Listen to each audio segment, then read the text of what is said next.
Subiamo la carenza di turismo, subiamo la carenza di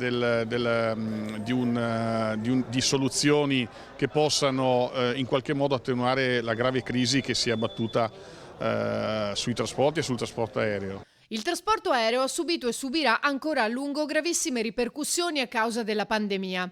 Per questo anche i dipendenti dell'aeroporto Marco Polo hanno aderito allo sciopero nazionale indetto dai sindacati, che da tempo chiedono di essere ascoltati. Non riusciamo ancora ad avere un'idea di quello che sarà il futuro di questo settore. L'altro elemento indispensabile per affrontare la questione riguarda la richiesta di un tavolo di crisi permanente da parte non solo a livello nazionale, quindi da parte del governo, ma anche a livello regionale. Gli aeroporti del Veneto sono aeroporti a vocazione turistica, hanno necessità di essere valorizzati, ma di essere anche accompagnati in un percorso.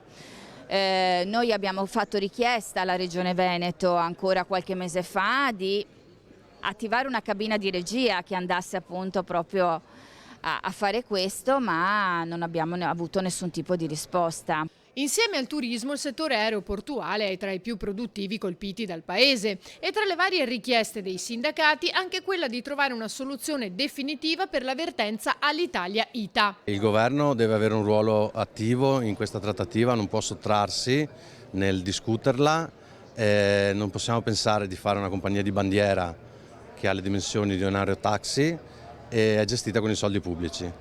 Alitalia e ITA devono essere competitive a livello europeo con le altre compagnie di bandiera degli altri paesi, ma soprattutto quello che desta preoccupazione è che la nuova compagnia ITA ha presentato un regolamento aziendale da applicare ai nuovi assunti invece del contratto collettivo nazionale riconosciuto.